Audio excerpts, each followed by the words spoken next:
প্রতিটা দিন আমার এই চ্যানেলে শিক্ষণীয় যে কোনো ধরনের প্রশ্ন ও উত্তর সবার আগে পাওয়ার জন্য আমার এই চ্যানেলটি সবার আগে সাবস্ক্রাইব করে রাখুন এবং আমার এই চ্যানেলের ভিডিও যদি একটু হলেও ভালো লেগে থাকে তাহলে অবশ্যই চ্যানেলটি শেয়ার করে দিবেন। চলুন কথা না বাড়িয়ে ভিডিওটা শুরু করা যাক। ফার্স্ট প্রশ্ন, সেল কত সালে গঠিত হয়েছিল? উত্তরটি হলো 1973 সালে সেলকে গঠন করা হয়েছিল।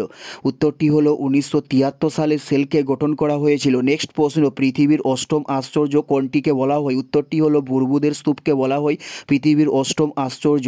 উত্তরটি হলো বুরবুদের স্তূপকে বলা হয়। নেক্সট প্রশ্ন, প্রথম এশিয়ান গেমস কোথায় অনুষ্ঠিত হয়েছিল? উত্তরটি হলো নিউ দিল্লিতে প্রথম এশিয়ান গেমস অনুষ্ঠিত করা হয়েছিল।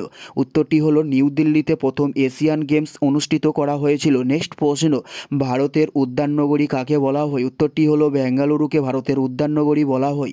উত্তরটি হলো ব্যাঙ্গালোরকে ভারতের উদ্যাননগরী বলা হয়ে থাকে।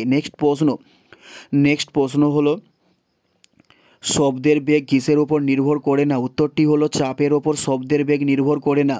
উত্তরটি হলো চাপের ওপর শব্দের বেগ নির্ভর করে না। নেক্সট প্রশ্ন, লাটিমের মাটি কিসের উদাহরণ? উত্তরটি হলো কেন্দ্রমুখী বলের উদাহরণ লাটিমের মাটি।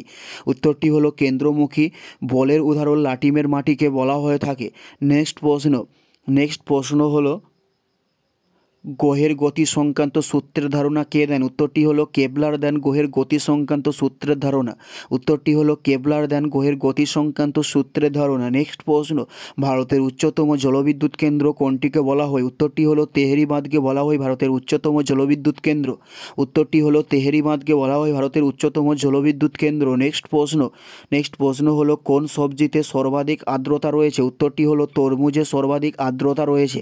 উত্তরটি হলো তরমুজে সর্বাধিক আর্দ্রতা রয়েছে। নেক্সট প্রশ্ন, জল জমে বরফ হলে কী হয়? উত্তরটি হলো তাপ নির্গত হয় জল জমে বরফ হলে। উত্তরটি হলো তাপ নির্গত হয় জল জমে বরফ হয়ে গেলে। জল জমে বরফ হলে কী হয়? উত্তরটি হলো তাপ নির্গত হয়। এটাই ছিল এই ভিডিওর লাস্ট প্রশ্ন। আর কোন ধরনের শিক্ষণীয় ভিডিও আপনারা প্রতিদিন দেখতে চান অবশ্যই কমেন্টে লিখে জানাবেন। পুরো ভিডিওটা দেখার জন্য আপনাদের প্রত্যেককে আমাদের ইউটিউবের পক্ষ থেকে রইল অসংখ্য ধন্যবাদ। Thanks for watching.